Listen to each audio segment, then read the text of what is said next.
Saturday and yesterday we talked about lists. We're going to talk more about lists. So lists have a number of operations and things that we can do with them. This is going to cover quite a bit of ways of working with lists and a number of things. One of the things that I want you to look for, there's sort of a, I think of it as kind of a rule of thumb when you're working with any collection type, like a list, a dictionary. You could even apply this to a tuple or a string or a set in some way.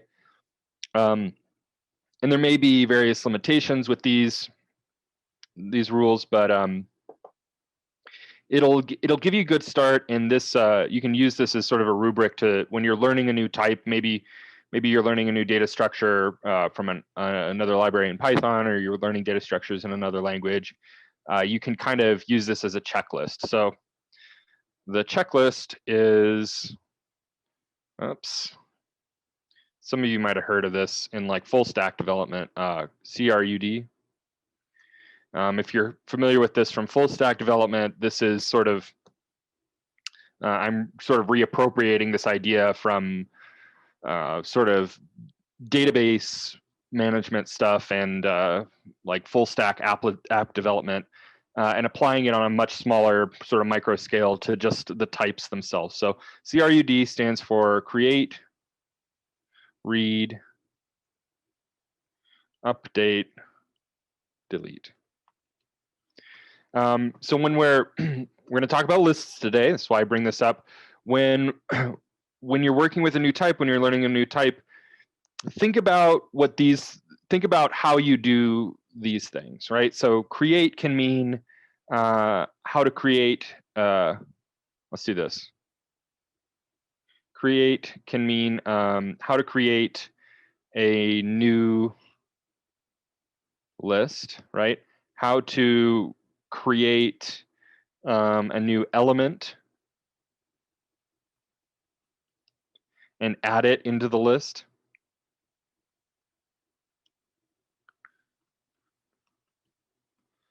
In the case of lists, like where do you add it? Right, let's just put that there. Where you add that element, there are different ways of placing it at the beginning or somewhere in the middle or maybe at the end, right? So these are ways of looking at create, right? So this is not quite exhaustive, but it's sort of a rule of thumb, and you can kind of think about what does create mean, what does update mean, what does read and delete mean, right? So you can kind of go through that, and not all of the methods and examples we're going to look at are strictly oriented around this, but I use this as sort of a rule of thumb when I'm learning a new type, and I dabble in a lot of other languages.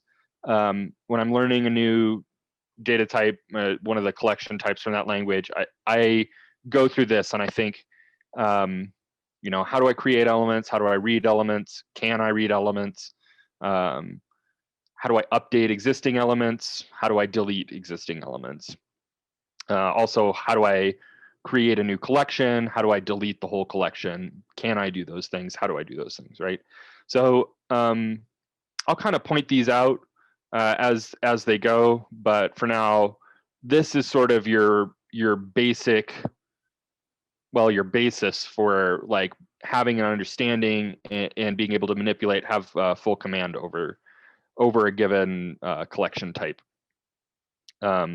Obviously, there are things that kind of fall outside of that, but that'll get you started. So I think actually the way I want to do this is just paste this in and just treat it like the checklist that it is. And actually, let me go into the markdown. So this is actually the markdown rendering of that document. So if I, oops. So you can see I can add things into the document here, but I'm just going to pull it out from the markdown directly. So it's nice and simple, plain text, which I love. Okay. And I'm just gonna replace these with hashes. Cool.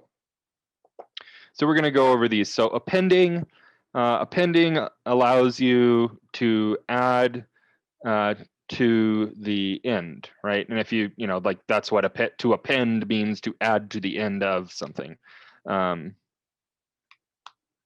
Add an element to the end of the list, right? And I want to kind of emphasize the end of the list, right? So you can't append to the beginning, you can't append to the middle. There's a different method for that. So we talked about this a little bit. I've given examples about this, so I'm not going to dive into it too much. This is a mutable method. This changes the value of the list, but it's the same list. So we take, you know, whatever the list is, wherever that list is in memory, and we change its size by adding something to the end, to the right-hand side. So let's do an example. My list equals empty list, print my list. My list dot append 20,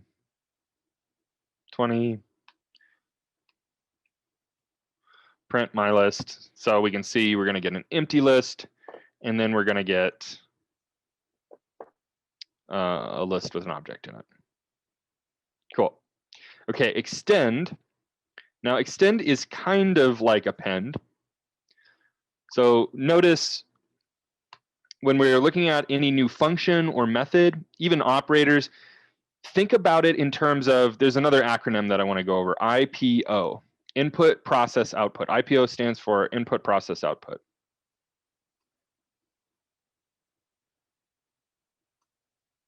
Right? So whether you're writing a function or you're trying to understand an already written function or method, append is a method, which is trivially different from a function. If you don't quite get why it's called a method or a function, if it has like object dot in front of it, like dot append, then we'd probably call it a method.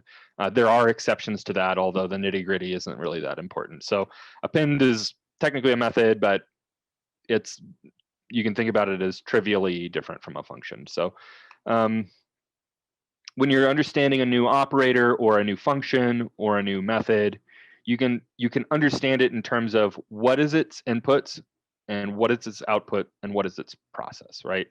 So append's inputs are partly the list that it's called on, right? It's a method for lists, which means we name a list and then say dot append, and an integer as an argument. So it's called, we would say it's called on a list and passed an, or excuse me, it's passed any object. I said an integer, that's wrong. It's passed any object to be placed into that list. The argument could be literally anything. So those are its inputs. Its process is that it makes the thing passed as an argument be a part of the list. It changes the value of the list by appending that element into the list. Its output is actually none. So append returns nothing. It has a process, it performs an operation on the list that we call it on, but it does not give us a meaningful output. It does give us an output of none, which is what a method or a function does if you don't specify a specific output. Okay, so let's look at extend. Extend is similar, but its argument is necessarily another list, right? So you might think, well, you know, if I wanted to append a list, why wouldn't I append a list? You know, if I wanted to append this list of 5, 3, 5 versus extend this list of 5. Let's do something else. 9, 8, 9. And let's say in my original list, I have 0, 0, 0, just so we can see easily what the original contents were. Okay. And let's call this my append list, and we'll append to it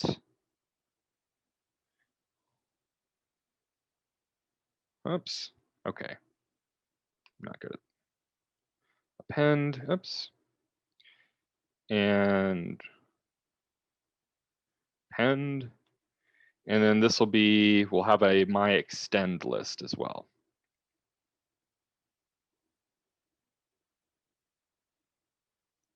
Actually, we'll just copy that.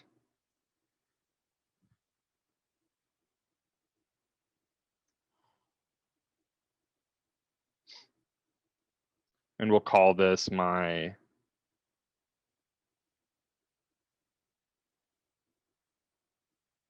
let's call that ext, and we'll call for extend, I'm just going to call this one APP for append. Keep it a little tighter.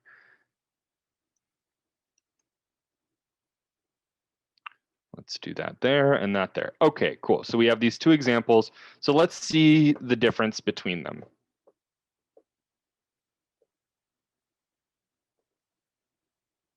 Excuse me, I'm printing this out. I didn't mean to do that.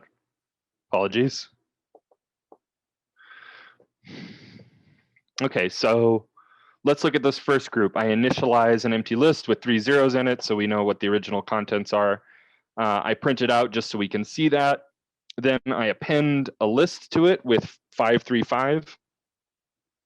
So the elements, and then I print that out, right? And the elements in the list are now 0, 0, 0, and a list containing 5, 3, and 5, right? So now if I look at the extend example, I do the same thing, initialize a list with 3 zeros and print it out. Then I extend it with the same list of 5, 3, 5, print that out.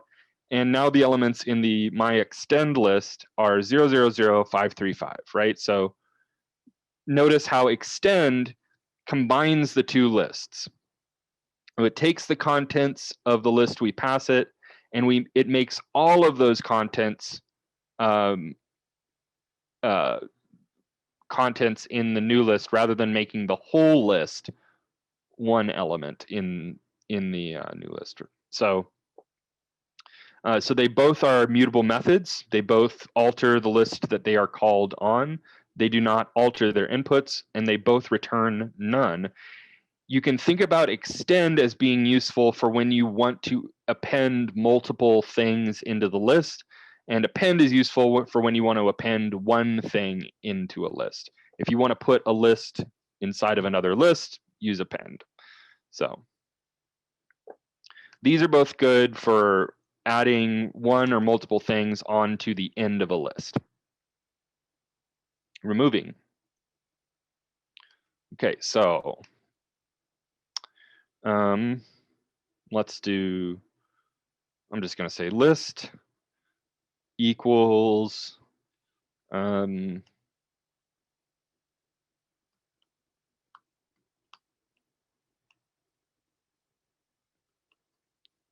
so we'll see the list, and then we'll say list dot remove. Now, excuse me, I forget, I think remove takes an element. So if I say remove 0, 1, 2, 3, so if I say remove 4, I forget if remove takes an element or, oh, right. Yeah, I think it takes an element. An index, yes. Okay, so we have 2 4s in this list. Let's do something like this, just so we're sure that it's not the index. We'll do 44, 66, 44, and 22. And we'll remove 44. And I wanted to remove this duplicate to show you that it's going to remove all occurrences. Cool. So remove will remove all of the occurrences of the number passed.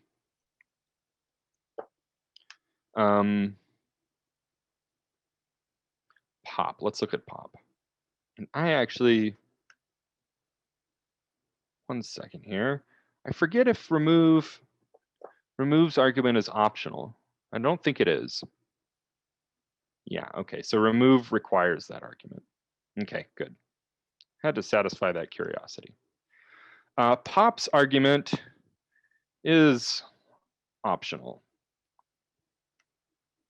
So if I say, here's an interesting thing. Notice how before I've been creating the list, printing it off to see the original, calling the method, and I'm not printing the method call, and then printing off the list to see what the method did to change the list. So pop is kind of funny. It does mutate the list, but it also returns something. So it's kind of an outlier.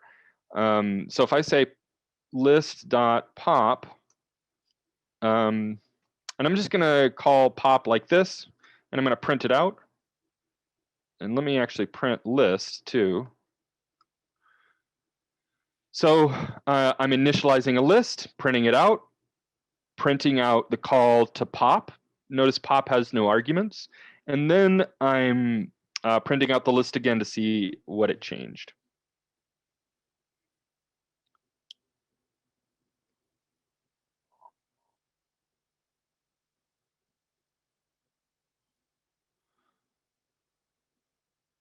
Input, output, edge cases, constraints is what I'm more familiar with. When it comes to methods and functions, that's not a bad rubric. I was taught input, process, output, but IOEC is not IOEC is not a. I mean, yeah, you could use that one. Input, output, edge cases, and constraints. That's pretty cool. That's not a bad way of looking at it. Cool. Sorry, I'm just kind of looking through questions here. So remove takes out repetitive elements. Oh, this is a good point. So remove will take out elements that repeat. It'll also take out elements that don't repeat. So the element doesn't have to repeat for it to be removed. Apologies, I didn't make that totally clear. So that'll remove the 66, and this will remove the 44.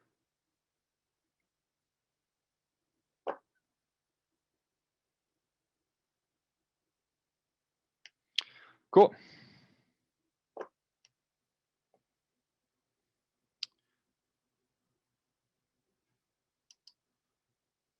Sure thing. Cool.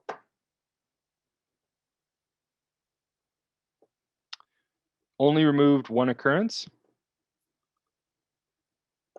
Oh, it did. Am I crazy? Did I just totally dream this?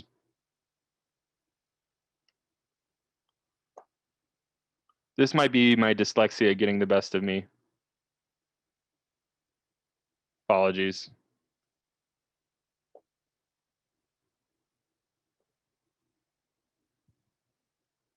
I'm sorry. This is me being dyslexic. Removes the first occurrence of the element. I know there's one of these that I always forget this way. So if you have multiples of a given element, you have to, and you want to remove all of them, you have to call remove multiple times. We'll get into count. We can talk about count in this case, actually. If we do list.count, let's say I want to do the count of 44s. So .count is another method. The reason I'm showing you this is you can say for underscore in range list count of whatever element that you want to remove. Let's do something like this. Element to remove equals 44. And then we can put this in wherever we have a 44.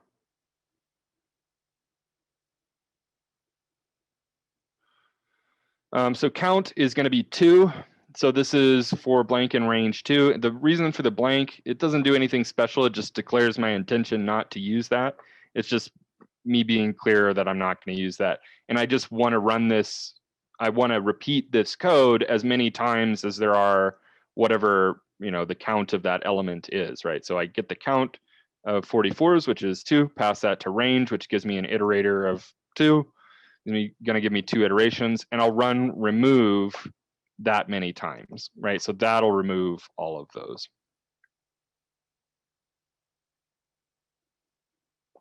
So you see we have our original list here, and then that removes both 44s. Cool. Gosh, sorry about that. I'm trying to move so quickly, and I just kind of got ahead of myself. Cool. All right. Pop. So I was saying pop removes an element from the list. Now, if I don't pass anything to pop, it's going to just remove the last element from the list. So let's look at this. So here's our original list, 44, 66, 44, and 22. I print the call to pop, and I get 22. So I could do num like popped num equals list dot pop, and then I'll print popd num pop num, and then print the list. I mean, that's the same. I'm just breaking it into a variable to show you, I can capture this return value and do whatever I want with it. So list.pop returns that value. I captured in a variable, print off the variable, and then print off the list. Notice the list had that element removed. So pop can also, let's do this. Pop can also take an argument, and the argument should be an integer that represents the index of the element that you want to remove. So let's say I want to remove this 66, so that'll be index 0, 1. So we'll do popnum equals list.pop1, and that will pop the element at index 1. So we get 66, and now we got 44, 44, and 22. Awesome.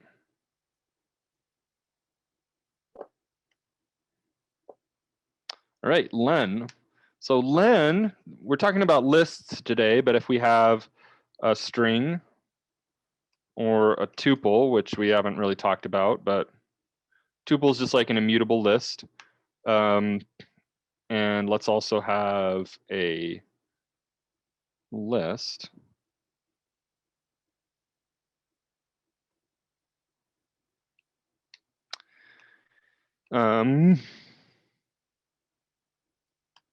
My string, my tup, my list, and if I print the len of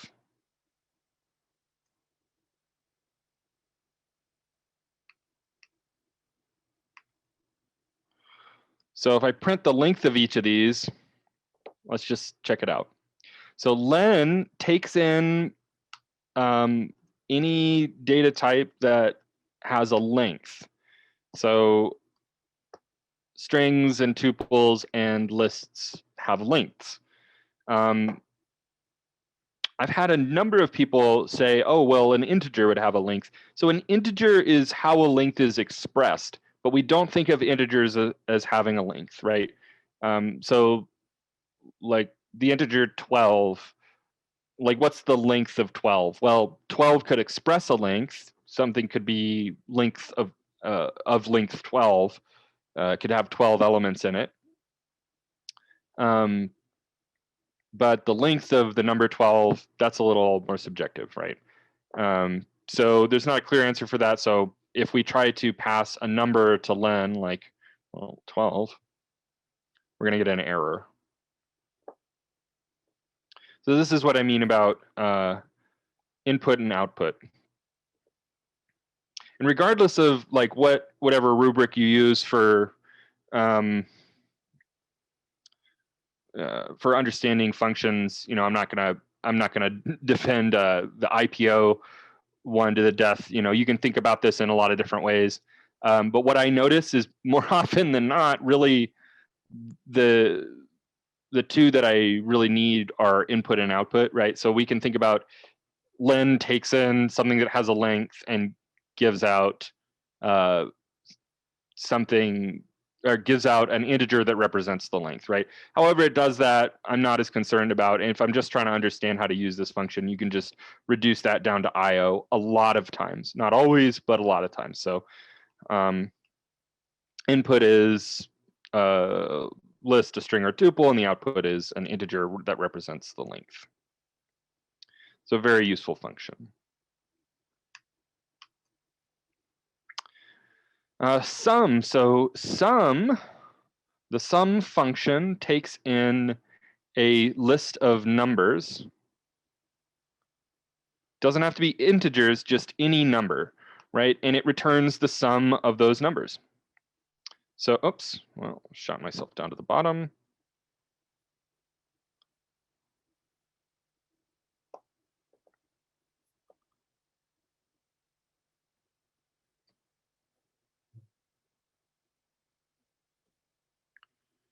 Okay, looks like we got a couple questions here. Sorry if I'm leaving anybody hanging.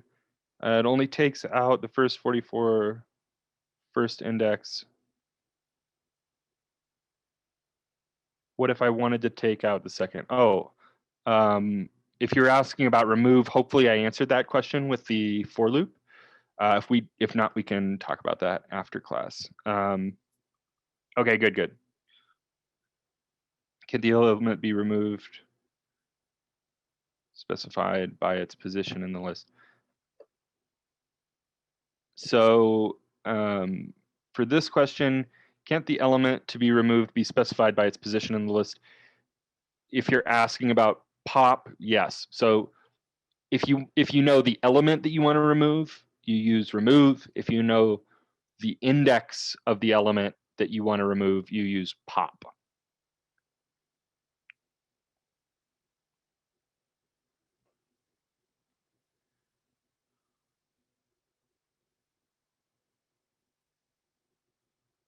Cool.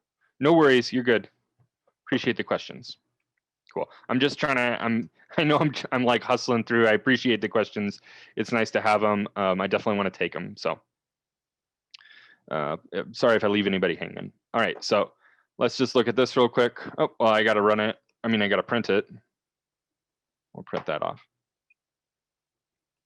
So here we have a list of numbers. It's going to return the sum of those numbers. And they don't have to be, like I said, they don't have to be integers. They can be mixed of integers and floats.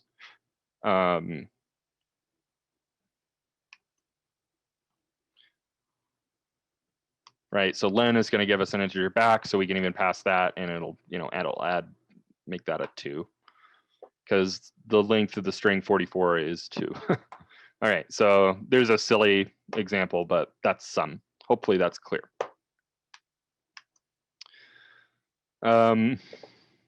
Awesome. So sort.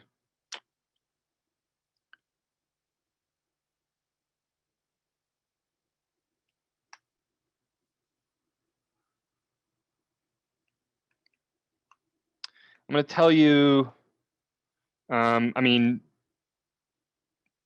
the debate will rage on, but my personal preference is the sorted function. Occasionally you'll have a list of elements that you want to sort.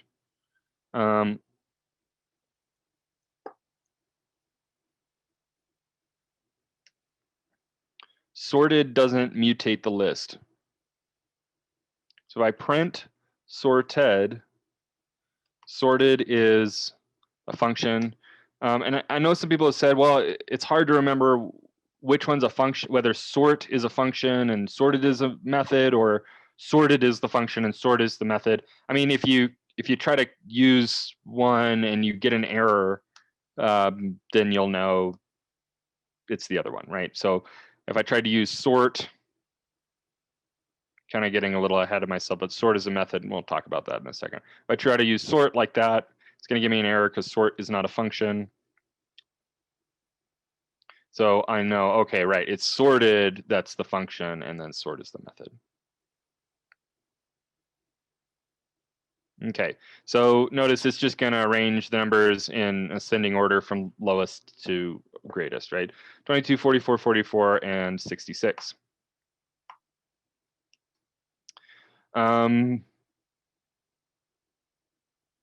So if the question is, what's the value of my list? And hopefully it's clear at this point. The value of my list is unchanged, right? So the the values remain in their initial order, 44, 66, 44, and 22. Cool.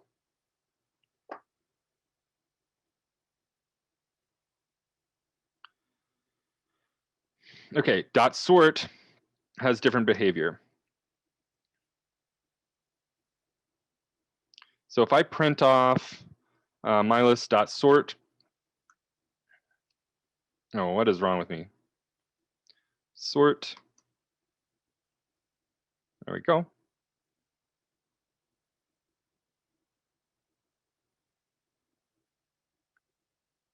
Cool. So I get none, right? So let's do a before and after. So before,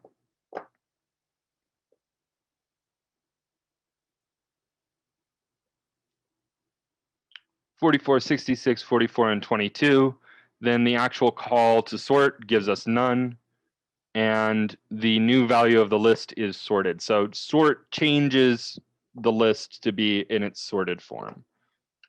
I find that sorted is easier to use. For most people, just learning just kind of gives you less headaches in general. You could argue that it's not as efficient because you're asking for the you could be doubling like the size of your list or duplicating the list unnecessarily or whatever. Often that's not that important in reality. Often you can get away with that and it's just fine. By the time you're writing code where like you're coming up against the limits, the RAM and CPU and storage limitations of the machine, you're going to have a lot of skill under your belt, and you're going to know how to field that if and when you need to, and you'll know how to prioritize efficiency, like when it's important to prioritize those things, and when it's useful to prioritize simple, robust systems that may not be as efficient. So anyways, my preference is sorted. That's the short story there. Okay, reverse. So similar thing here.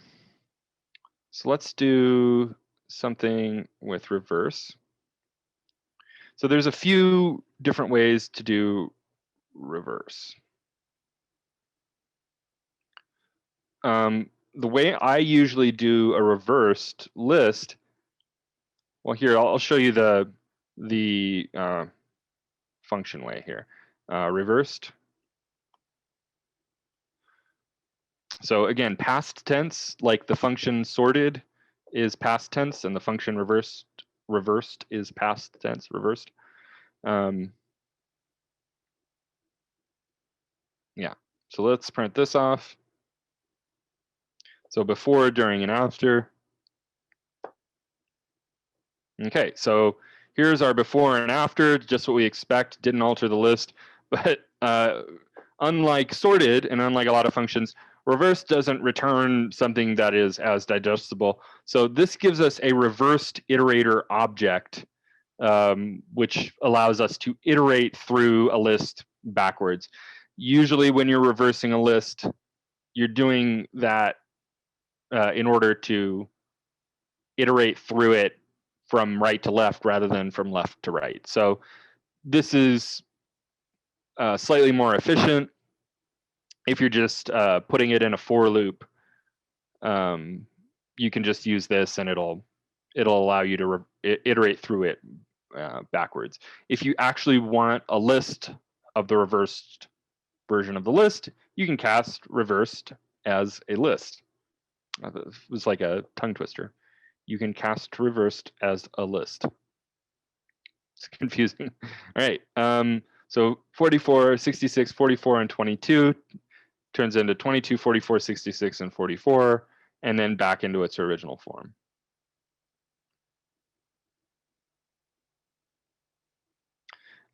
There's another way to do this, pardon me, with slicing. And I mentioned this when we talked about slicing, but you can actually use slicing to reverse a list, to get a reversed version of the list. And its behavior is going to be similar to reversed. This tends to be my go-to if I need to reverse a list. So if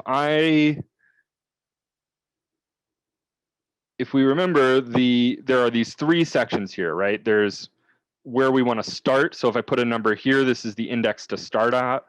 I want to start at the beginning, and then the number in the middle is the index to end at. I want to end at the end. And then the number on the right is the step. So it's start, stop, step. So if I pass a negative number as a step, it's going to, instead of going in steps of from left to right, a negative number will cause it to go in steps from right to left. So if I pass it -1, it's going to take steps of -1 and give me, since -1 will give me every element in the list backwards, this is how you can reverse a list with slicing. So list sub : -1, double colon -1. That will reverse a list. And I don't need, this doesn't give us an iterator object. It just gives us a reverse version of the list. So that's pretty handy.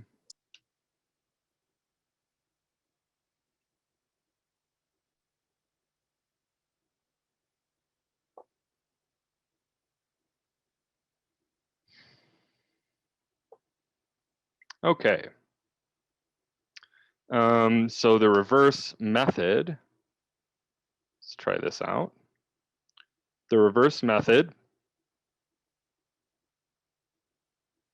it's going to act similar to sort, but instead of sorting, it's just going to reverse. So this is a mutable method. Since its process is to change the list, it doesn't have an output. In this case, we have an output of none. And the list is mutated to be into, it's mutated into its reversed form. The cool thing is, if you ever need the non-reversed version back, you can always just call reversed again and you get the original.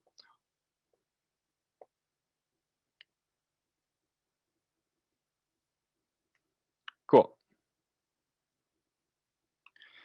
Max and min. Let's just do these together. Max and min.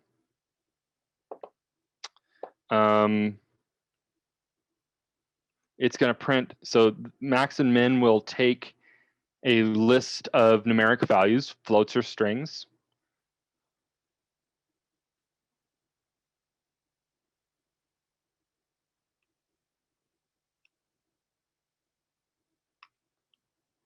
And it will give you the maximum and the minimum value respectively. So max is going to be 66 and the minimum is going to be 22.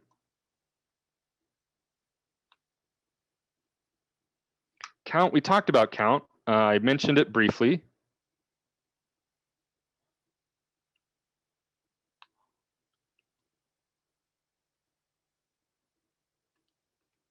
So count, this is a method, but it's not a mutable method, right? So we looked at, I think all the methods, the list methods that we've looked at were all mutable to this point. I might be wrong about that. But count acts like a function in that it just returns a value. So we want to get the count of, let's say 55, 44, and 66.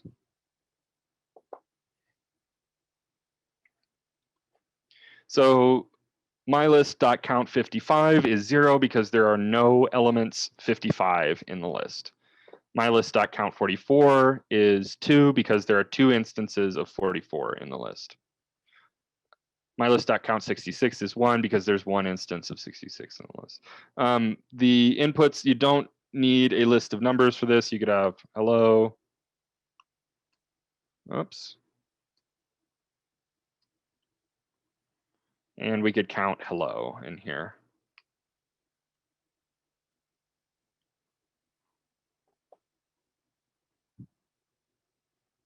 So my list.count hello is 22 because we've got 2 instances of hello.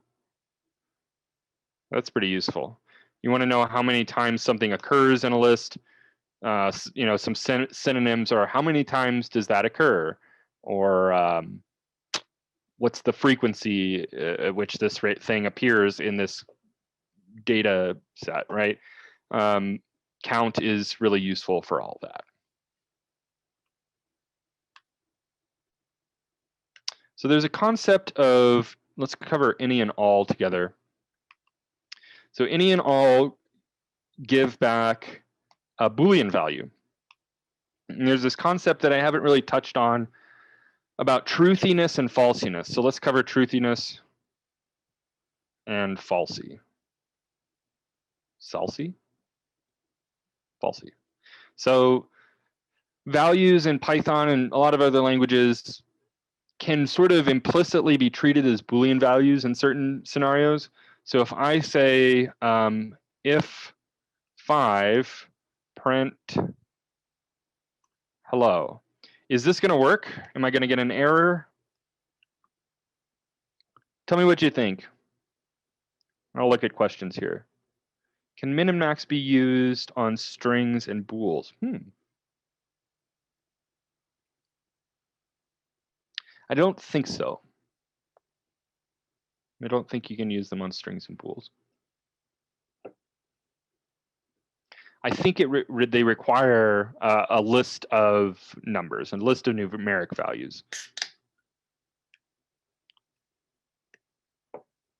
as inputs. Okay, so the question here is, we have this code, if 5 print hello. If I run this, is it gonna give me an error? Is it just not gonna work? Is it gonna print hello or not?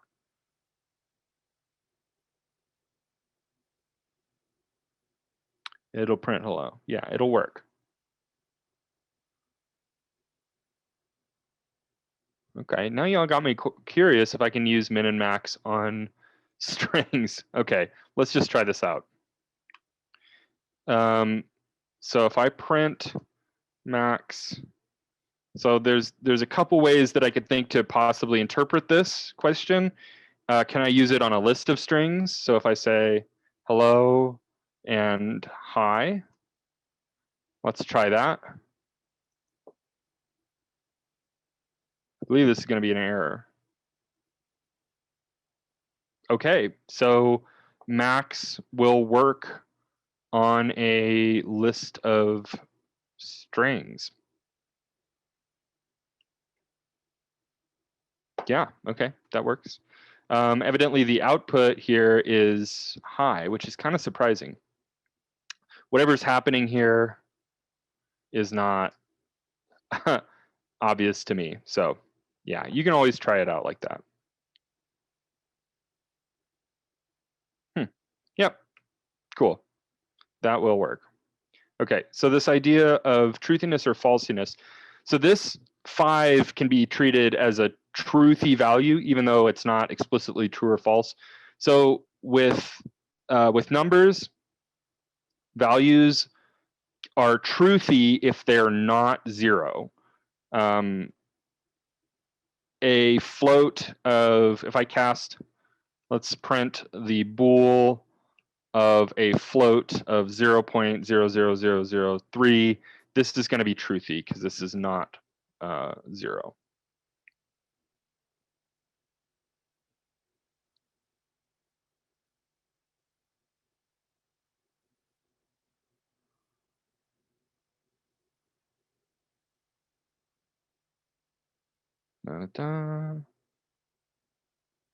You may get unexpected results due to the ASCII values of the letters. Yeah, I'm wondering if it goes off of, I'm kind of assuming it goes off of the ASCII values in some way, but I don't exactly know. Cool, so this is going to be true since it's not 0, but if we make it 0, then it'll be falsy, right? So for collection types, strings, tuples, lists, dictionaries, sets, they are falsy if they are empty, and they are truthy if they have contents. Okay, so that's truthy and falsy. So any and all are going to give us true or false. So let's do print any. So any will give us true if any of the values of my list are truthy.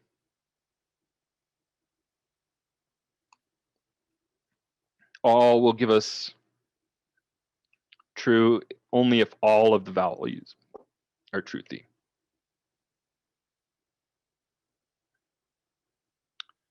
So let's just do this. Let's make each of these do true and false. So any, so let's give it one falsy value.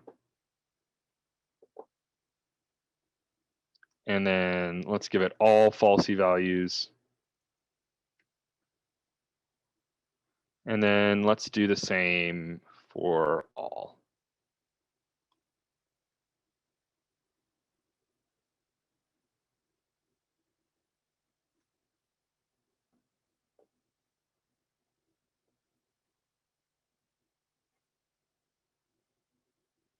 Cool.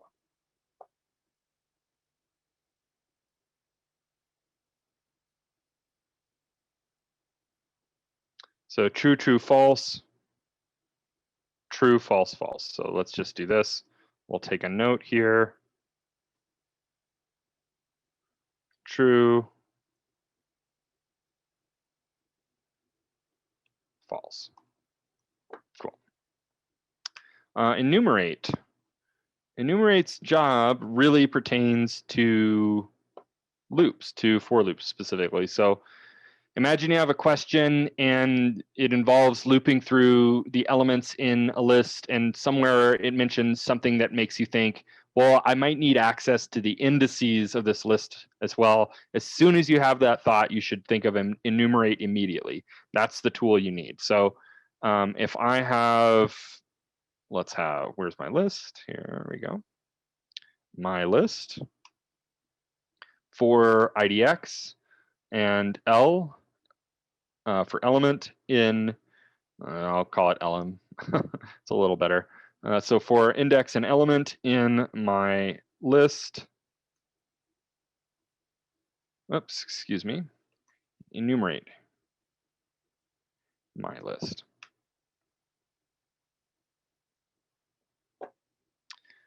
Print maybe LM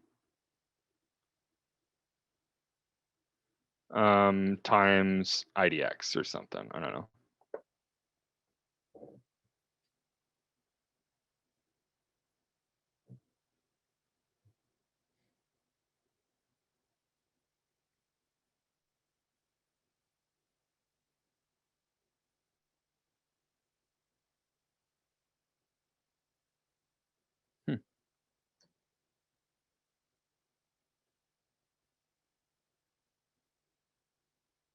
Cool. Okay, cool. So 44 to its index is 0 because your index is 0.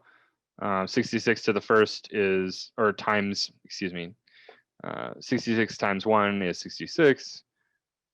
44 times 2 is 88, etc. Cool.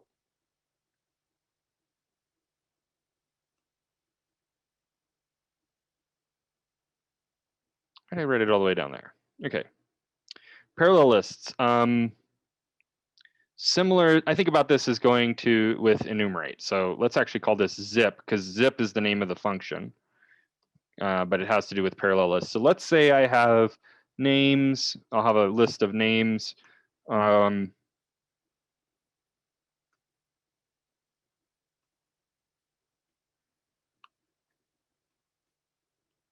Jen, Jane, and Joe, and we'll just say ages. And we'll say Jen is 44, Jane is 28, and Joe is 19. So let's say I want to print out everybody's, I want to print out a string that says so-and-so is age years old, name is age years old. So my string, let's just make that template string, name, excuse me, Still call it a template string. Name is age years old.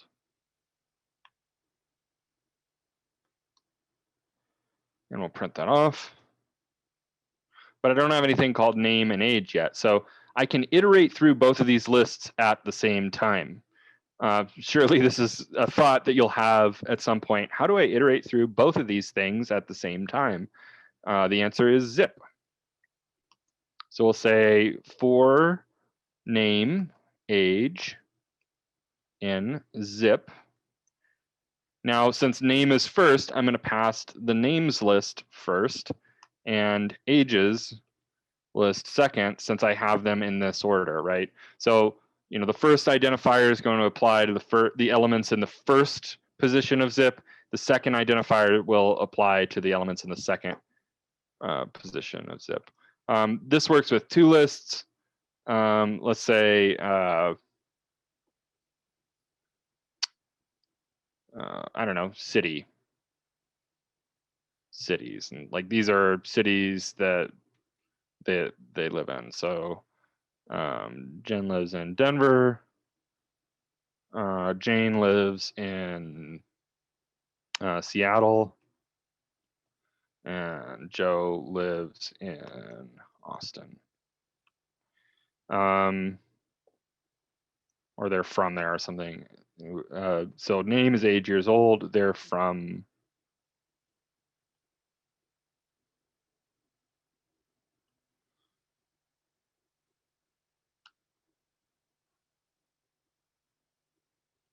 cities. I don't know how to spell cities, evidently.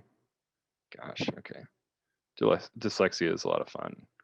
Place, okay. So for name, age, place, in zip, names, ages, cities, print, name is age years old, they're from place.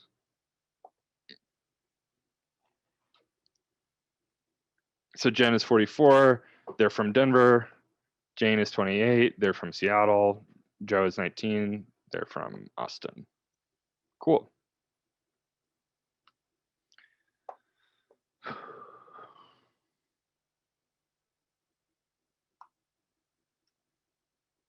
Okay. Unpacking. So unpacking, we mentioned this earlier. If I have like A, comma B, comma C, 3 variable names, I can unpack a list of, right? And then the value of A will be 4, the value of B will be 2, and the value of C will be 7. Cool. Whew. All right, let's have that was a lot to get through. I apologize. I know I'm going pretty quick. We've still got quite a bit to get through. I want to do a little bit of, I want to prep the next slides a little bit, and I think I need to update my GitHub repo for that. So let's take a short break. Let's reconvene a minute after the hour.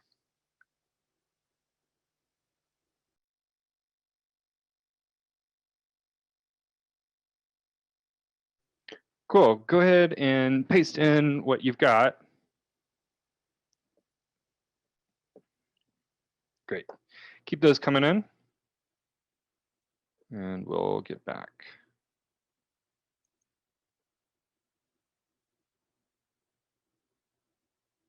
Excuse me. Oops.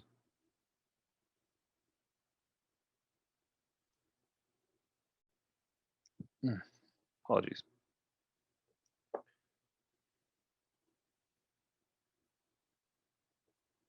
Okay, I'm going to paste in the solutions here. Sorry, I had initially pasted in the solutions with the problem statement. Somebody pointed that out to me in a DM, so thanks for that. But it wasn't marked in the file that those were the solutions. I was like, oh, it must just be a different part of the problem. So there's the solutions in there if you want to take a look. Excuse me. Oh, my eye is kind of bothering me. All right, cool. Let's move on to while loops. So we've talked about for loops, and we've talked about conditions, if, elif, and else. So while loops are a type of loop, so the job they do really falls in line with, there's a lot of overlap with for loops, except the way that they're controlled is with a condition, like control flow statements, if, elif, and else. So loops, so while loops are a loop, like a for loop, in that they repeat some process. Technically, any problem that you can solve with a for loop, you can solve with a while loop. You might solve it in a different way, slightly different way. You might need to take a few extra steps. But yeah, so a while loop can solve any problem that a for loop can, plus some more. But the reason we prefer for loops, and we do, well, it's subjective. I should present it as my opinion, but it's sort of canonical on our team and in our prep materials that we push people towards preferring for loops, because for loops are easier to work with. They make sort of cleaner, concise code, more concise code. They're hard to get into an infinite loop, whereas while loops are really easy to get into an infinite loop. So if you don't take full control over the while loop, it's, y'all are going to write while loops that get into infinite loops. I don't do it often anymore, where I'm writing code that requires a while loop and I accidentally get into an infinite loop, but it still does happen from time to time where I get into an infinite loop. And that's not something you want. Let's see here. Do I have, just make sure I've got signal here. What's going on? Okay, good. Okay, so while loops are a loop in that they repeat some process an arbitrary number of times. But they're like conditions, conditions, in that they are controlled by a condition like an if statement is. So let's look at a while loop.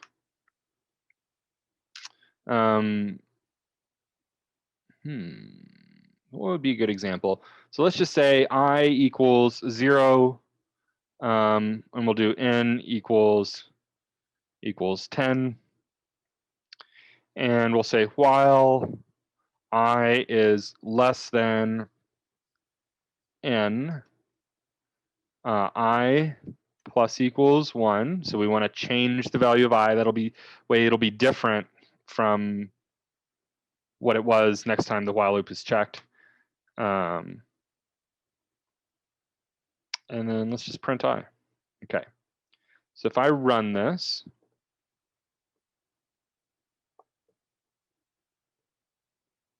okay. So we get 1 through 10. So let's break down what's happening here. So the way this works is I'm using n here as just some number, just as an upper bound, and I'm using I as my controller. Now, it is convention to call this I, but you could call it whatever you want. And for the sake of easy semantics, I'm going to call this controller, right? Because this is what's actually doing the action of controlling our while loop, preventing it from getting into an infinite loop, doing what we need it to do.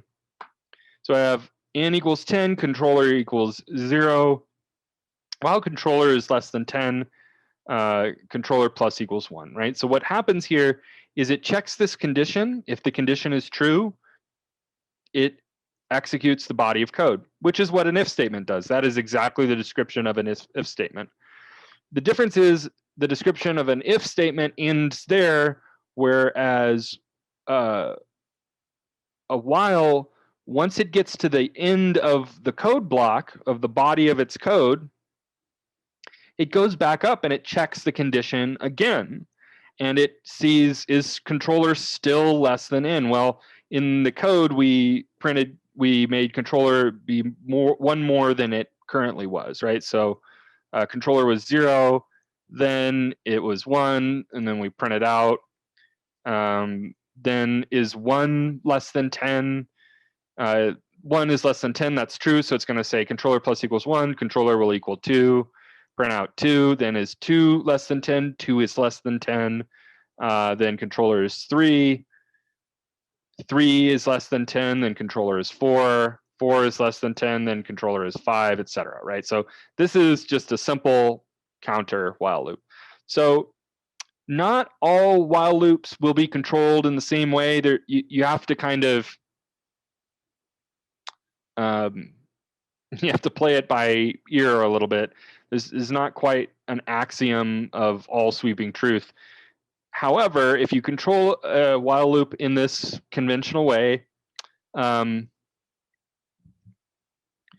you often will have something, the condition will involve something whose value changes and something whose value stays the same. Now, again, that's not always going to be the case, but that is often the case. You have something static and something mobile. So controller is mobile in that it changes its value. The value that the pointer called controller is pointing at changes. But in does not change. In is still 10, right? And that's what makes this loop stop, right? So if I did maybe, if I did like, how would I do this? Yeah, if I did minus equals, then we'll decrement controller and it'll actually go away from n, so it'll never stop. Just run this code. Oh, what happened? Oh, what's wrong with me? There we go. I is not defined. Now let's run this code. Okay, cool. So this is, you can see how fast it's going. We're all the way up into 100,000s now. 200,000, 230, right? So this is just ticking away. It's never going to stop, right? So this is a good example of a, oops. Oh my gosh. I can feel I can feel the spot where my CPU is like heating up. When I work on code that has while loops in it, I have this weird thing that I do where I monitor the temperature of my computer with my hand just instinctively. Every time I'm writing a while loop, I'm like, is it heating up? Is it an infinite loop? It's like, are you okay? It's when I was first learning Python, the way I learned was I was taught while loops before I was taught for loops, and my computer was just always burning up. So I still to this day have that habit. So yeah. Anyways, let's change this so it's not broken. And that'll work. So you need this, you need something to change in your loop that's gonna control it, right? So if you forget, if you omit this or whatever, if you don't alter your controller in some way, then again, you're gonna get an infinite loop. In this case, we're gonna get zeros forever. This looks, oops, this looks static, but this is actually another infinite loop. If you ever want to stop it in an emergency, you can just throw in a break and run it again, and that'll do it. Also, if you're running in a terminal locally or on Replit, you can do you can click in the terminal and hit Control-C, which is usually, if you're on Windows or Linux, it's usually the shortcut for copy, but it's also the shortcut for cancel. In a terminal context, it's usually the shortcut for cancel. So it might differ on Windows. I've really only used Unix-like systems for, I don't know, the better part of the past decade. So I'm not sure about Windows. Okay, cool. So these are while loops in a nutshell. So here I'm talking about, they're controlled with a condition, and you have to have one part of the condition that changes and one part that stays the same, and you can get into an infinite loop. And if you look at this code, it's just kind of clunky and it doesn't even do anything useful yet, and it already looks more clunky than a for loop. And I already said you should use for loops, so why should you even know this? So a majority of problems can be solved with, well, I shouldn't say that. A majority of common problems that you'll encounter, that you're likely to encounter, can be solved with a for loop. Certainly a majority of the problems in Learn can be solved with a for loop.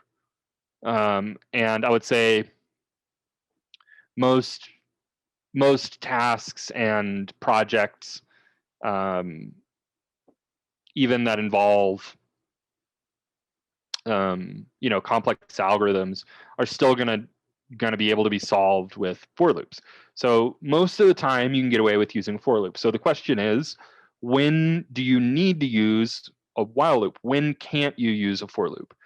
And there are sort of ways around this. There's sort of ways to use a for loop for almost anything, but without like sort of bending rules with for loops.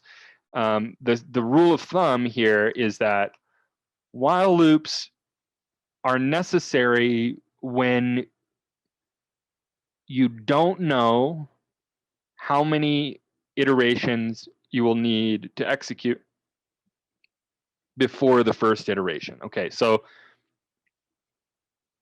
when you have a problem that you need to repeat some process, but there's no way to determine, or at least you don't know how to determine, there's no way to determine before the looping starts how many times you need to loop, or if the process of determining how many times you need to run the loop is literally just doing the process that you need to do in the loop, then you need to use a while loop.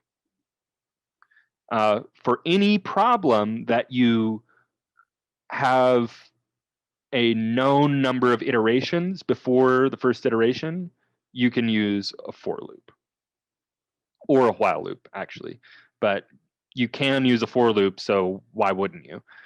So for an example, a problem, a kind of problem where we would know the number of iterations we would need to perform before we start iterating is, I have a list of elements to iterate through. Well, I don't even need to hear the rest of the problem.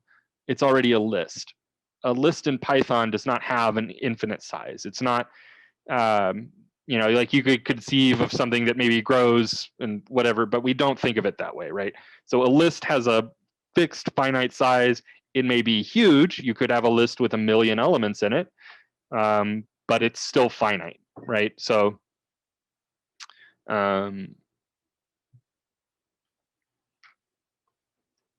yeah, so anytime you're iterating through a collection type, like a range or a list or a dictionary or a set or a tuple or a string, all of those types in Python have a fixed size.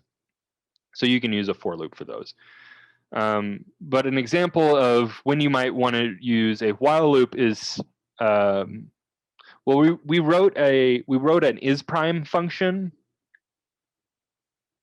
last time, but what if I wrote a function that took in a number? What if I wrote a next prime function? So it could use the isPrime function, and we'll build this out. It could use the isPrime function, and it'll take in a number, and it will return the next prime number after that, right? So this is the thing about prime numbers, is I'm sure, I'm going to guess most of you are aware of this.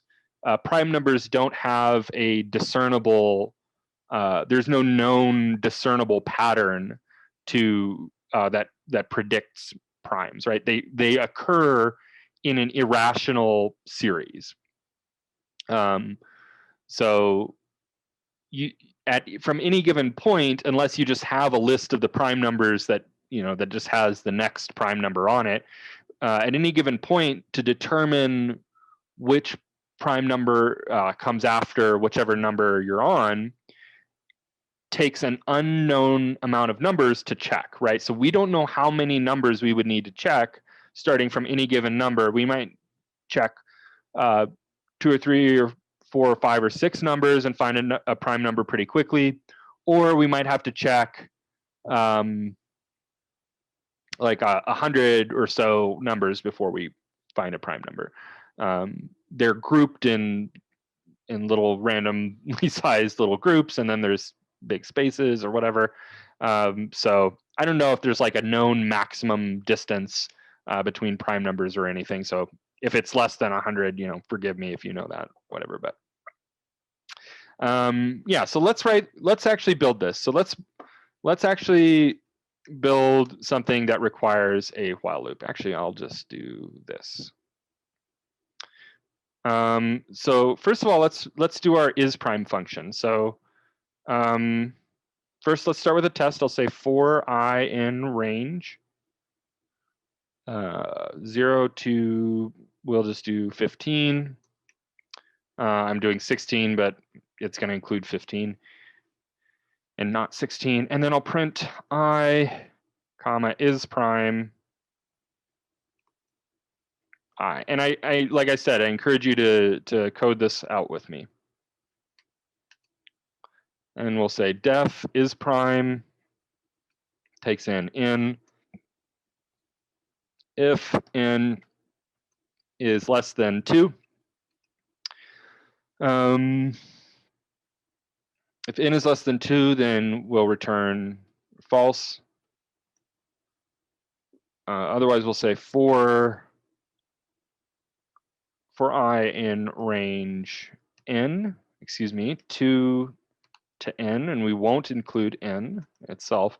If for I in range 2 to n, if n mod I has a remainder, if n over I has a remainder of 0, so we'll say n mod I equals 0, then we know I is a factor of n, and since we're not checking 1 and the number itself, we know that if we find any other factor, then we don't have a prime number. So at this point, we can just return false.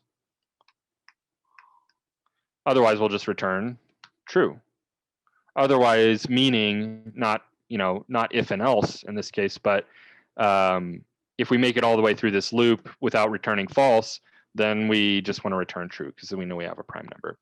Cool. So let's just run that, make sure that the results seem reasonable first. It's good to check your work. Okay, so 0 and 1 are not prime, 2 and 3 are prime, 4 is not prime, 5 is prime, 6 is false, 7 is true, 8, 9, and 10 are false, that's good, 11 is true, 12 is false, 13 is true, 14, 15 false, good.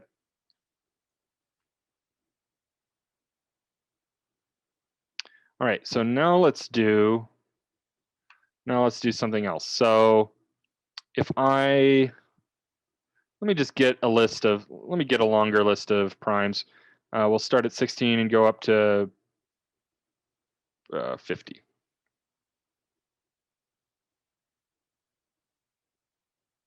And actually what I'm going to do is say if isPrime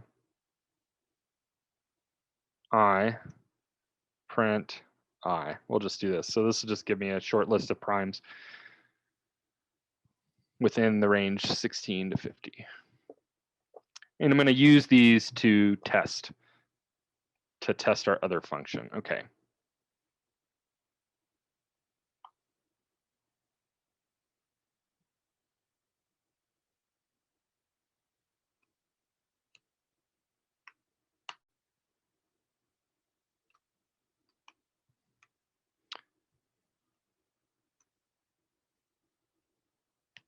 I'll just make a list of primes just so I can have them around. Okay, good. So let's write our next prime function. So if I say, so now that I have these lists of prime numbers, I can kind of pick a spot here. So if I if I call next prime, print next prime of, and I'm going to use 31. Now 31 is a prime number, but we don't want it to return 31. We want it to return 37. So if I say 31, I should get 37. If I say 32, I should get 37. If I say 37, I should get 41. So 3 tests, I think that's fine for now. We'll just leave that commented out. All right, so let's just write is prime. So the pattern that I'm looking for the output is 37, 37, and 41.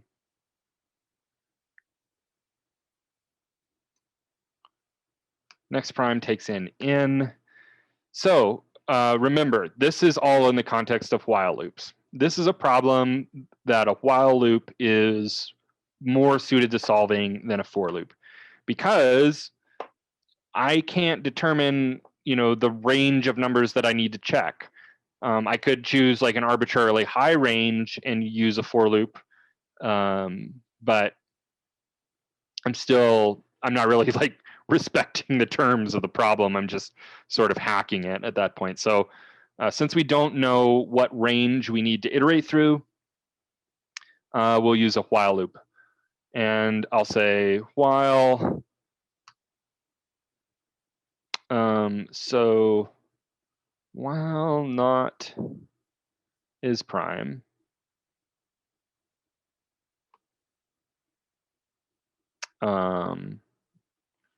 I, well, let's do n plus 1.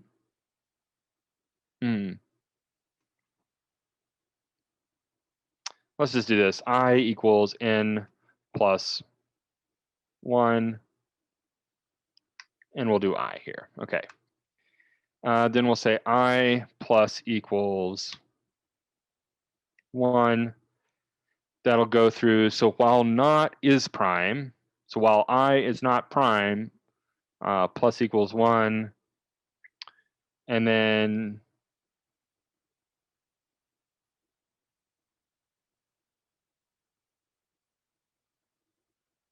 right.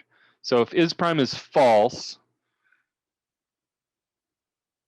then not false is true. Okay. And then if is prime is true, we have a prime number, then not true is false. And then I think we can just return I.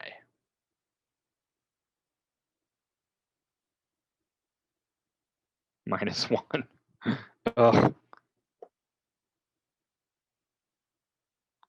There's a way of solving this that's easier.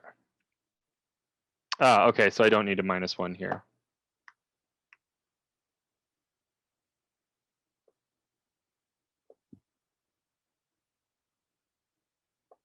Okay, so 37, 37, 41. All right, so you just saw me go through this, and I'm trying to solve this. So the way I usually write while loops is kind of different.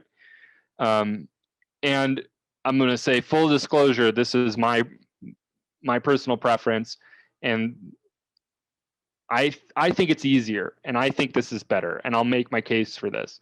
But if you do this for a lot of other programmers, I think they're going to be, I think it would make a lot of people think that it's not a good practice, what I'm about to show you. I think some people might consider it not a good practice, but I like doing things this way, unironically. What I like to do is, so remember the while loop is controlled by an expression that's true or false. A condition is an expression that's true or false. I usually just lock it into, it's like throwing a brick on your gas pedal. I usually just say while true, and then I find it much easier to just say while true, and then have a condition that says, so I'll still I plus equals 1, and then I'll say if is prime,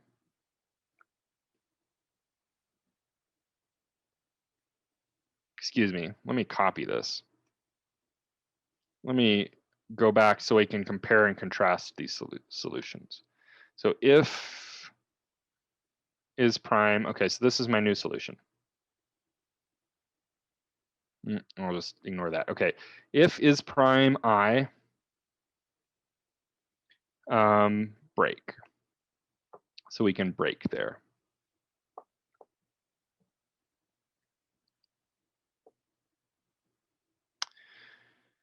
The nice thing about this, though, is we can just use in here, get rid of that, and then return in. And then this is the solution that I prefer.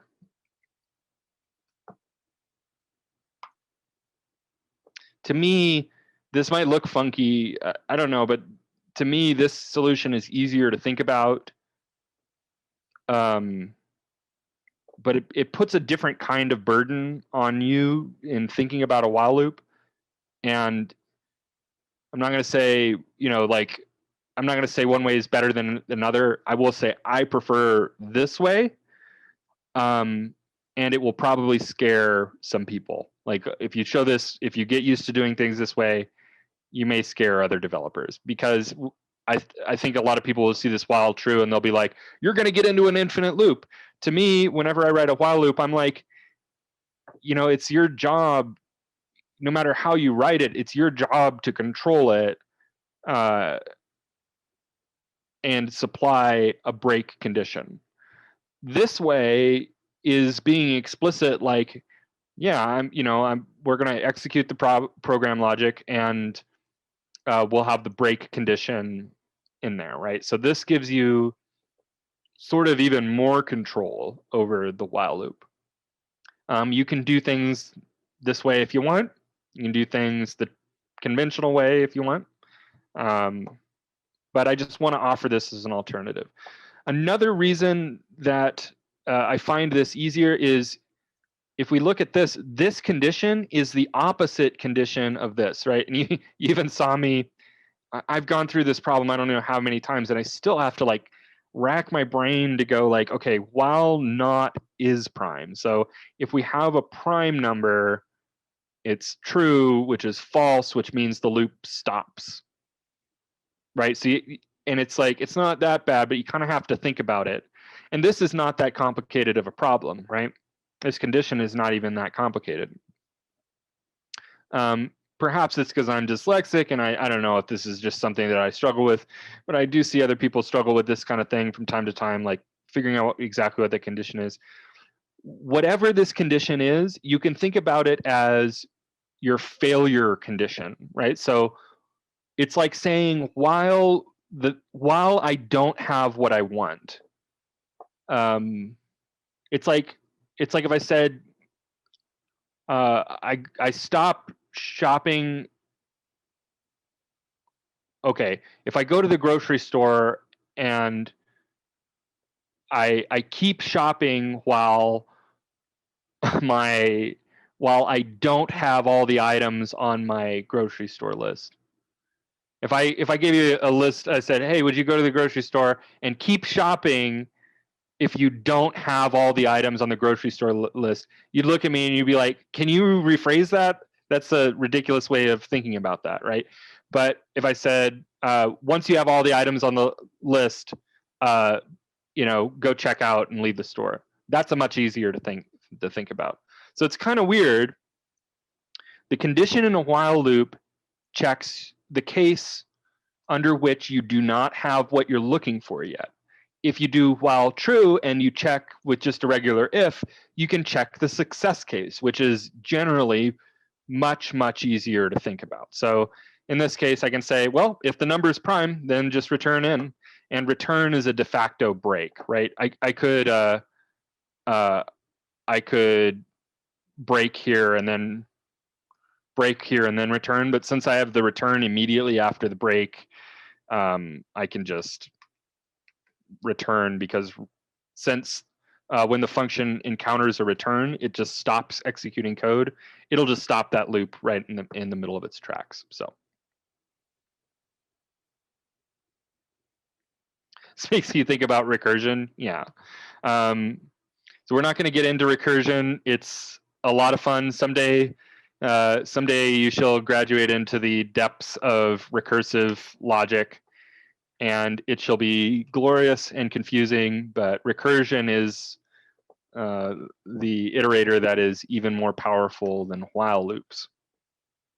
It's not even really an iterator in the same way. It's just a technique. It's a way of writing a function that calls itself. They're usually controlled by a condition as well, so they kind of have a similarity to while loops. But yeah, that's a story for a different time. You like the scary method? The scary and yet somehow easier, gentler method. It's like it looks terrifying, but it's actually so much nicer, in my opinion, right? So take that with salt. Infinite while loop. So I'm just going to skim through this real quick, make sure. I think we covered everything in here. This is saying a for loop can be set with an arbitrarily high ranged number and escape condition. So this is something, you know, like if you have a while loop that you're working on and like you just can't get it to not go into an infinite loop for whatever reason and you don't know why, one thing you could do is just comment out the while whatever the condition is, and then put the rest of the same code in a for blank in range, and then pick a arbitrarily high range, like you could do 10, what is that, 10 million or something. This is huge. This would take, I think, minutes for my computer to run through. So like even that might be kind of too big, but you might do 10,000. You know, this is sort of a stopgap if you're like, I just can't get this thing to work, and every time I test it, I get into an infinite while loop, and I just want it to break. You know, just make sure I can get through 10,000 iterations, and that might give me the confidence to say, okay, my logic in the loop is not going to get into an infinite loop or whatever, right? So you can play with that range. So this is sort of a mock while loop using a for loop that just has like an arbitrarily high range. So sometimes you can do that. It's just a little trick for debugging stuff.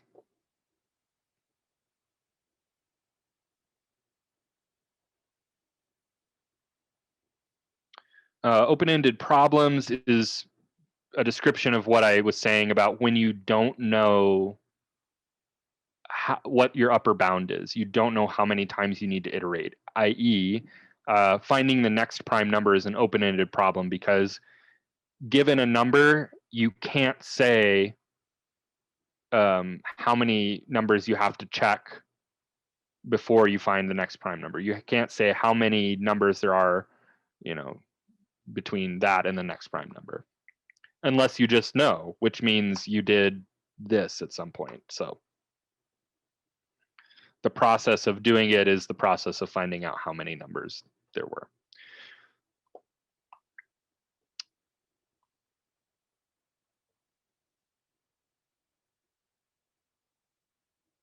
This is a good one. So menus. While loops go really well with the input function. So if you're writing, I mean, some of you may have heard the term like a main loop in a program. Let me look at this main. You'll generally have a function that's called main that will be your access point that will, you know, bring in all the other functions and logic, you know, so your program will actually just execute main. And in many styles of programs, a design method would be often to have a while loop in your main function. It's called a main loop, right? So often that while loop is kind of an infinite loop, but it's infinite in a different way. It's just there to repeat a process until the user decides that they want to stop. So this is an example of creating a menu. And this is pretty fun. You could make like a, earlier I talked about like a text adventure game or whatever, you know, like you could make basically a text adventure game, you know, that prompts the user for input with the input function, and, you know, has a while loop where it goes and it checks all the conditions and, you know, various states that were set in relation to previous user inputs, and then asks for the user inputs again, and then goes through and does it again and again until the user is done playing or whatever. So yeah, this is just like we have a menu. We print the menu, and then we take input, which we use as an integer. Please make a selection 1 through 4, and you can see we can choose 1 is going to be bread, 2 is going to be butter, 3 is going to be potatoes. So you could order butter, I guess. Then it's going to validate that input, and so on and so forth. Zork. Yeah, you could make Zork. If you made it, I would play it. Cool. All right. I think that can. I'll just consider the breakouts to be part of homework for today. I do want to move on and try, hopefully, to get through strings. We've got a lot to get through today. So much to get through. Okay. Whew.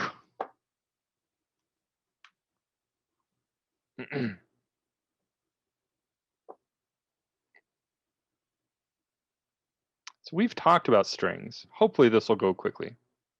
Okay, so excuse me. Yeah, let's reconvene. Let's just reconvene at 49 minutes after the hour. We'll do that. A short little break. Go ahead. Stretch your legs, grab a drink of water.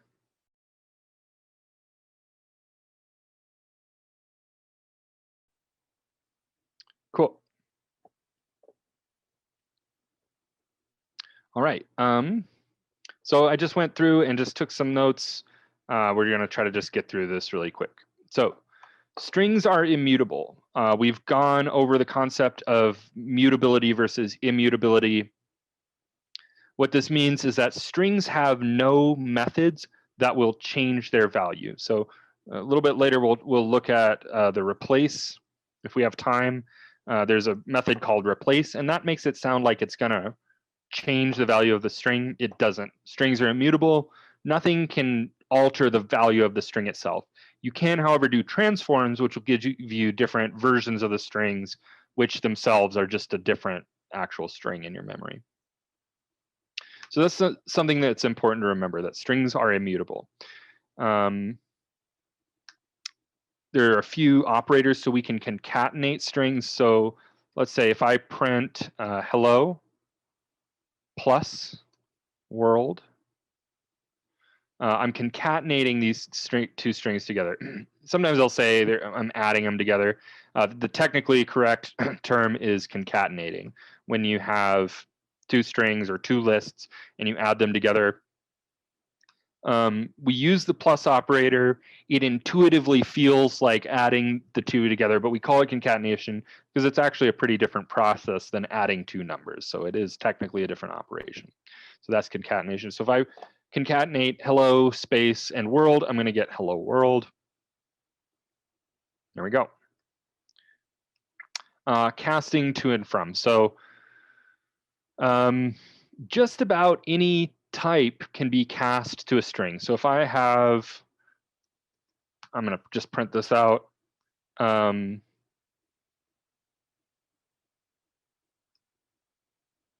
call it my string. I'll just do a variable here.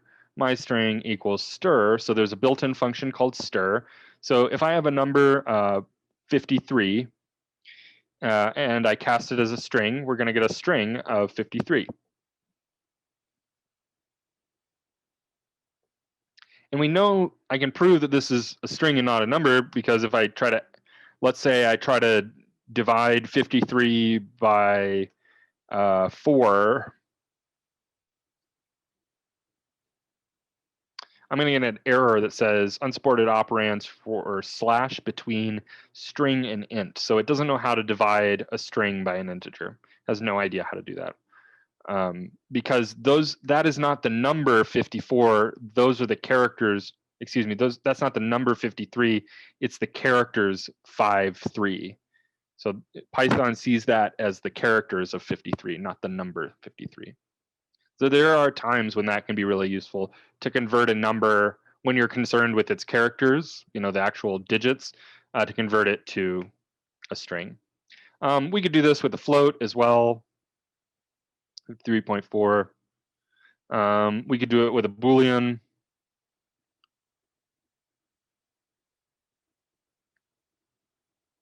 So we can do that with just about any type, even a list, right? You might think, well, what's that going to give me? Which characters are going to be in there, right? So that it looks like I just printed off the list, but if I get the type of this, it's going to be not a list, but a string, right? And we can kind of prove this. I can get the len. So len, we learned about len for lists, but len also applies to strings as well. Same way. If I get the length of this, if I got the length of this list, it would be 3. But since it's a string now, it's 9. And the reason for that is it's the whole characters in this list, right? It's 1, 2, 3, 4, 5, 6, 7, 8, 9 characters in that string representation of the list. It doesn't matter how many spaces I put in here, by the way. Python is going to put 1 space between the elements every time if I cast it to a string. So that's casting things to a string. I think it's safe to say that basically anything can be cast to a string. Strings can't necessarily be cast to other things every time, right? So if I want to cast the string 37, if I want to cast this as an integer, I can do that because the characters 3 and 7 represent an integer in a way that Python can infer, right? If I have characters in there that aren't numbers, then I'm going to get an error. So it's going to say value error invalid literal for int with base 10 37h. So it doesn't know how to do that. So I can't cast hello as an integer. Cool. Same sort of thing with floats. Let's try to do this with a float. So I can't cast hello as a float. Can I cast 4 as a float? A string of 4, 4.0. So even though 4 represents an integer, it knows how to turn that into a float anyway. So if I say 4.3, so I express a valid float in the string, then I can absolutely cast that as a float. Let's talk about casting it to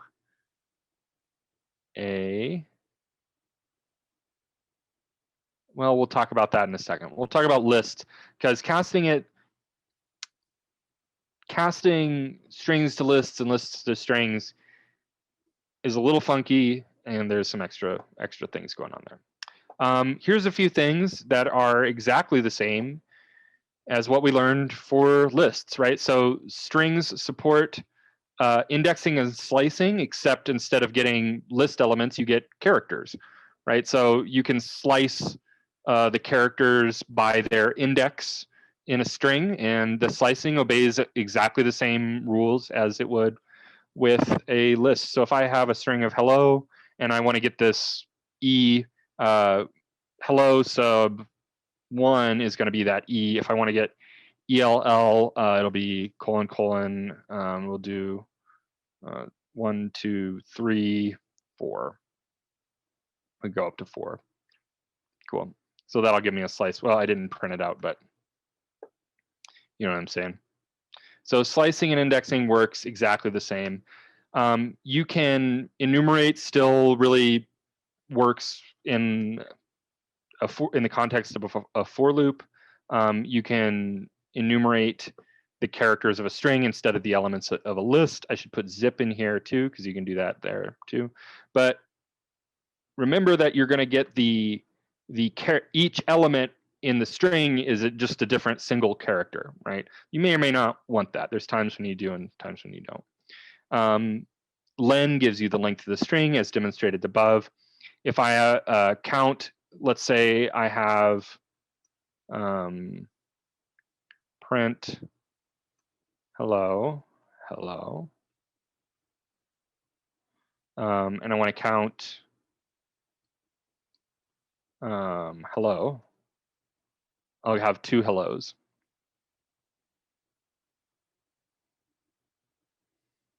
Or if I wanted to count some substring like LL, I would have 2 of those as well. And I could also count a single character. I should have 4 L's. So count works exactly the same for strings as it does for lists.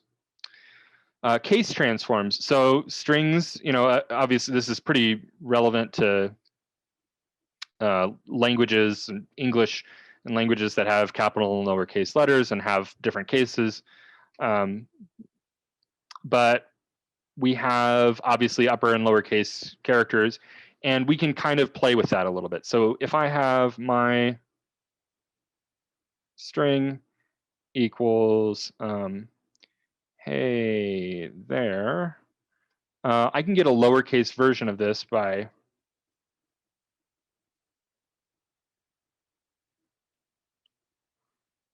my string dot lower. Same thing, uppercase will give me all uppercase. Capitalize will give me the first letter capitalized, whether it was capitalized or not. Swap case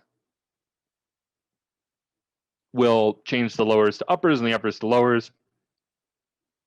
And none of them will alter the original string. They just give me a different string with those changes made to the string that they return. So since strings are immutable, none of the methods will mutate the string. F strings, I used one of these earlier. So if you want to, remember when I said print name is 8 years old. So if I said name equals Clark, and I wanted to print my name, or excuse me, name is a programmer. So I can put in whatever the value of this variable is into my string kind of automatically by just putting an F in front of the string. This is called a format string. Usually we just call it an F string. So you just put straight up, you just put an F in front of the string, and then whatever information you want to template into the string, you just put that in a single set of curly brackets. Cool. I should have put tests for membership in the part that's exactly the same as lists. If you recall, for lists, like if you have a list with, you can say like if for in the list. You can do the same thing with a string, right? So I could say if L in hello, and that's going to be true. L in hello is going to be true. P in hello is going to be false, right? So you can test for membership in the same way. We are out of time, unfortunately. We don't have enough. I want to give these the time they deserve because it takes just a little bit of diving into. So we'll wrap up here and we'll cover those at the beginning of next class. You can go over these. split and join are kind of your main tools. If you have a list of words, or if you have a string of words, like a paragraph, you can use split to give you a list of the words in the string. I'll leave it there. So I'll let you go. I'll stop talking now. So have a great rest of your night. If you want to stay around for questions, I'll hang out.